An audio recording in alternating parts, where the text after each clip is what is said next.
उसमें से हमने जो समाज का हिस्सा है, लगभग लगभग अधिकतर समाज ने, अधिकतर समुदाय ने उसको ख़त्म कर दिया है, उसको व्यक्तिगत और परिवार में ले आया है। तो जब सामाजिक चिंतन समाप्त है, समाज का नियंत्रण समाप्त है, समाज की व्यवस्था समाप्त हो रही है, तो असामाजिकता के दौर से गुजर रहा है।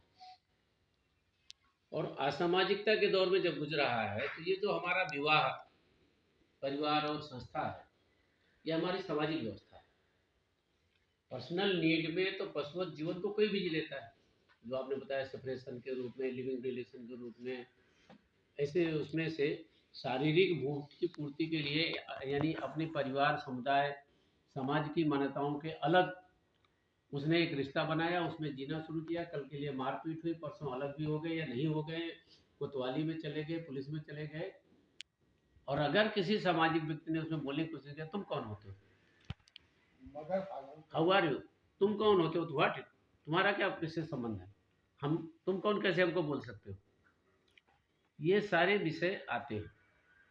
तो इसका मतलब है कि व्यक्ति के नाते भी हमारे ने अपने जीवन शैली में पूरा ध्वस्तीकरण कर दिया है। मैं अपने व्यक्ति के धर्मों का पालन नहीं कर रहा, धर्म मीन्स अपनी व्यवस्था का, नियमों का। और उसी तरह परिवार ने भी, जिस परिवार में माता पिता, चाचा चाची, दादा दादी, बुआ, मौसी, मौसी मान लीजिए दूसरी होती थी, लेकिन बुआ तो उस परिवार का हिस्सा थी। वहाँ आज हम केवल, आप लोग जितने विद्वान बैठे, इसमें से 90% बीबी के साथ जा रहे हैं, मैं अपनी फैमिली के साथ, यानी बीबी ही फैमिली हो गई है। तो व्यवस्था, संस्था को बंद कर दिया विद्वानों ने, पढ़े लिखे लोगों ने। उसी तरह संस्कार को इन पढ़े लिखे लोगों ने, जो हमारी गांव और परिवार की रीतियों के संस्कार थे, उनको ये एजुकेटेड होकर के उनको ऐसे ध्वस्त किया है। अरे ये गंवारीपन की बातें कहाँ याद कर रहे हो। मैं एक शादी में था, आर्मी ऑफिसर के बेटे की शादी थी, वो भी ऑफिसर ही था, अच्छी पढ़ी लिखी लड़की थी। तो वहाँ 4-6 लोग आ गए, अरे पंडित जी काहे बीच में बीबी, मियाँ बीवी के बीच में बाधा पड़ रहे हो, जो मंत्र संत्र पढ़ने हो पढ़ लो 10 मिनट में, और छोटो और जाने दो, ऐश करने दो इन्हें। ये सार्वजनिक रूप से जिस समाज में बोला जाएगा, तो संस्कार तो खत्म हो चुका है, तो नियंत्रण कहाँ से होगा। नियंत्रण का आधार तो संस्कार है। तो जब संस्कार खत्म है, आप 50 साल पहले लड़के की लंबाई 6 फुट, पीसीएस ऑफिसर है, पीपीएस ऑफिसर है, आईएएस ऑफिसर है, पिताजी ने उसकी छाती के बराबर 4.5 फुट की महिला से, जो इंटर पढ़ी है, उससे शादी कर दिया, या गैर पढ़ी लिखी से शादी कर दिया, और वो पूरे जीवन निर्वाह करके चली गई। उदाहरण के लिए मैं नाम लेता हूँ, सीतामरू, उनकी पत्नी गैर पढ़ी लिखी थी। उन्नाव के पोस्टिंग के समय उन्होंने उनको पढ़ाना शुरू किया और कक्षा 5 वहां से पास कराया। उदाहरण के लिए हम कह सकते हैं कि हमारे माननीय इंद्रेश जी ने कहा कि मेरी माँ बिल्कुल अनपढ़ थी, लेकिन मैं गोल्ड मेडलिस्ट इंजीनियर पास हुआ, मेरा भाई सीए, 2 डॉक्टर, 2 बहुत बड़े इंडस्ट्रिस्ट हैं। तो हमने संस्कार युक्त जो हमारी परिवार संस्था की व्यवस्था थी, उसको ध्वस्त कर दिया है। ध्वस्त किसने किया है? बाजारीकरण है। आपको याद होगा, बाबूलाल जी बता सकते हैं, उनको स्मरण में होगा, सर्वेश जी बता सकते हैं, 50 साल पहले दहेज नाम की कोई व्यवस्था नहीं थी, और दहेज था, बेटी को ये दिया जाएगा, इसकी पूरी तैयारियां होती थी। इतने बांस के डलवे, इतने ये, इतना वो, इतना वो, इतना आटा, इतना दाल, इतना इतना, इतनी सारी कार्य, उसके स्प्रे, सास का बक्सा, इस तरह।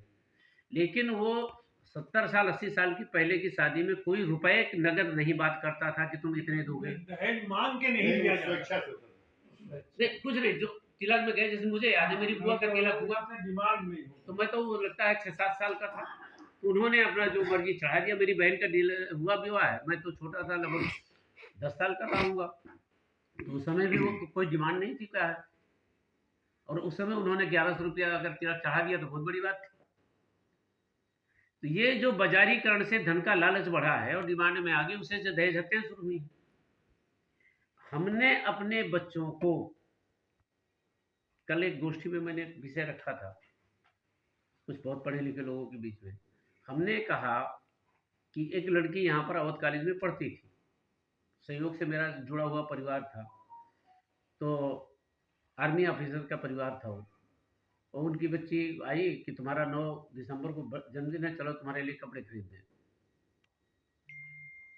तो माँ लेके गई दिन में, हम भी थे।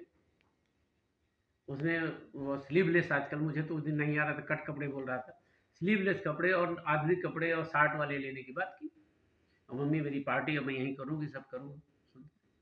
3-4 बार समझाया, चौथी बार 5वीं बार 2 लप्पड़ धड़ाक से मारे और कहा चल बैठ गाड़ी में, तेरा कोई बर्थडे नहीं मनाया जाएगा, और लेके चली गई अपने घर। आज तक उस लड़की ने फिर ये कपड़े नहीं पहने। हम जो ये स्वतंत्रता के नाम पर, अरे बच्चे हैं इनकी खुशी के नाम पर, ये मम्मियां ही तो पहनाती है अपने बच्चे को शर्ट कपड़े। इस प्रदर्शन को कैसे रोका जाएगा? आधुनिक होने के लिए, अरे नहीं साहब इनको तो विदेश भी जाना पड़ सकता है, इसलिए इनको आधुनिकता में जीने दो, ये कौन कर रहा है? तो बाजारीकरण अपना प्रदर्शन करवा रहा है। हम जितने लोग बैठे हैं, आप लोग ईमानदारी से विचार करिएगा, एक आधे दो तो निकल ही आएंगे जिनके रिलेशन के लोग लखनऊ में, या जिनके पहचान के लोग लखनऊ में, अथवा जो जिनको जानते वो लखनऊ के अंदर ब्यूटी कॉन्टेस्ट कराते हैं ना। क्यों हो रहा है लखनऊ में? ऐसे कितने लोग हैं जो जागरूक हैं। तो जब लड़की अंग प्रदर्शन के अनुसार अपने जीवन को आगे बढ़ा रही है, अब मम्मी और पिताजी बोल नहीं रहे, उससे वो पैसे लेके आ रही है, तो उससे वो है। और आधुनिक होकर के, और घर के अंदर एक बड़े आदमी के यहाँ में बर्थडे में गया था, तो वहाँ पर वो soft cold drink, soft drink, क्या क्या कौन से ड्रिंक चलते हैं वहाँ था। तो वो कह रहे सज्जन मुझे देख करके, मेरे तुझे आजकल के ज़माने में ये पार्टियाँ चलने लगती हैं। कानपुर के कौन सा गंगेज क्लब कौन सा है जहाँ मुझे कुर्ता पजामा वाली एंट्री नहीं मिल रही, मैं कह रहे उठ मिल के आ रहा हूँ।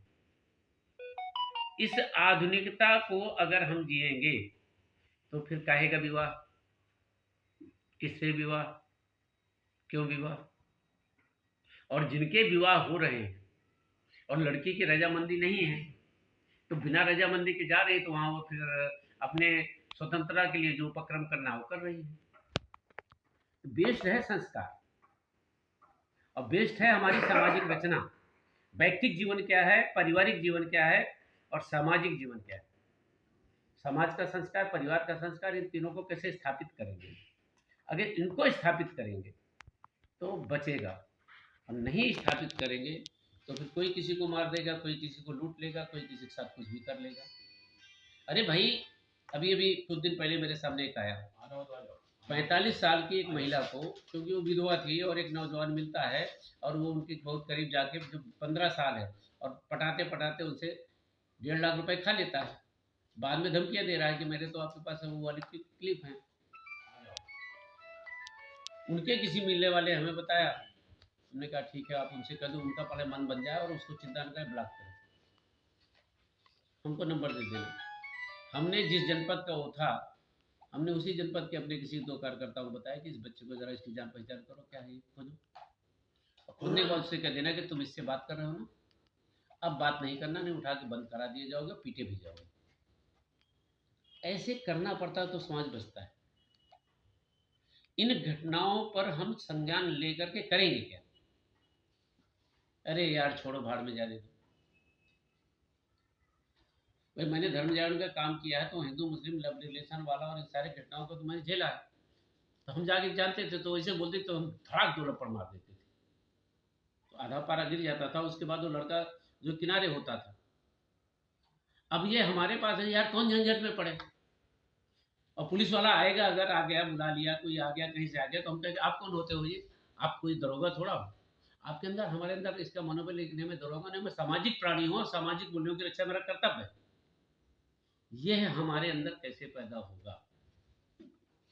आप, मैं आपको एक जानकारी दूं, बाइबिल के अनुसार समलैंगिकता और लिव रिलेशन मान्य नहीं। कुरान के अनुसार समलैंगिकता और लिव रिलेशन मान्य नहीं है। सनातन धर्म के धर्म ग्रंथों के अनुसार मान्य नहीं है।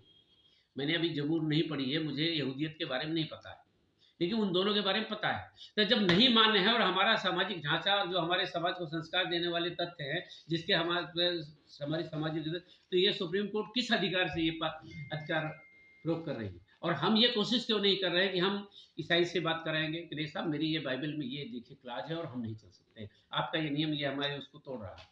साहब ये हमारी कुरान पाक है, ये हमारी हदीस नबी है, ये हमारे सीरतुल नबी है, इसके आधार पर ये नहीं हो सकता है। ये साहब ये हमारे सनातन धर्म की विवाह पद्धति है, हमारे यहाँ गंधर्व विवाह में भी लिव रिलेशन नहीं आता है।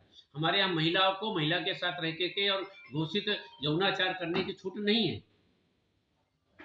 जब हम इसके बेस पे खड़े होंगे तो शायद कुछ कर पाएंगे, और नहीं तो फिर जिन लोगों ने, जिन्होंने कहा कि धर्म, रिलीजन, मजहब ये अफीम की गोली है, तो उनको आपके जीवन मूल्यों को तोड़ने में क्या दिक्कत है? तो तोड़ रहे हैं। और इसको नियंत्रण करने का क्या रास्ता है? संविधान के नाम पर हमको आपको दबा दिया जाता है, और हमको संविधान का क्यों ज्ञान नहीं, हम तो इतना बड़ा कौन पढ़ेगा? कुछ पढ़ने वाले एक्सपर्ट हैं, जो कचहरी में पढ़ने वाले एक्सपर्ट बैठे हैं, उसमें से मेरिट के आधार पर 1% लोग बचे होंगे जो वकालत कर रहे हैं, तो उन्होंने पढ़े नहीं है, तो इसकी व्याख्या कौन करेगा? अब एक सर्वेश द्विवेदी जो होंगे, शर्मा जी होंगे, डॉक्टर साहब होंगे, ऐसे कुछ लोग होंगे, ऐसे आपके लोग होंगे। और जातिवाद के नाम पर आप हम सब लोग विचार करें, राजनीतिक जातिवाद से हम कितने प्रभावित? जातिवाद से उत्तम कुछ नहीं, लेकिन वो जातिवाद सामाजिक जातिवाद है, जो समाज को नियंत्रण करता है, समुदाय को नियंत्रण करता था। फला जाति का चौधरी है, चौधरी के साथ पंच सरपंच है, उन्होंने बैठ करके 5 लोगों ने तय किया कि तुमने गलत किया है, तुमने जो है चुपचाप इसको फंसा लिया और इसका विवाह कर लिया है, इसलिए तुझे भाइयों को रोटी खिलानी पड़ेगी, बिरादरी में मिलना पड़ेगा, तुमको जुर्माना देना पड़ेगा, जो स्कूल में लगेगा, अस्पताल में लगेगा, या शिवालय या मंदिर में जाएगा। ये तो व्यवस्था हमने ध्वस्त कर दिया ना कानून के नाम पे। तो हमारी सामाजिक जो रचना थी वो ध्वस्त हो गई। किसके लिए ध्वस्त हो गई? अफसरशाही के लिए। अफसरशाही ने इस व्यवस्था को ध्वस्त किया, और हमारे राजनीतिक शाही ने इस व्यवस्था के ध्वस्तीकरण में साथ दिया। तो हमारी सामाजिक रचना तो ध्वस्त हो चुकी, कानून की रचना में है, और कानून की व्याख्या तो कुछ भी व्याख्या कर देंगे, आपको मानना पड़ेगा। उन स्थितियों के आधार पर फिर हम करेंगे क्या? तो व्यक्ति के कर्तव्य क्या है, परिवार का कर्तव्य क्या है, और सामाजिक लोगों की, समाज की जिम्मेदारियों का कर्तव्य क्या है?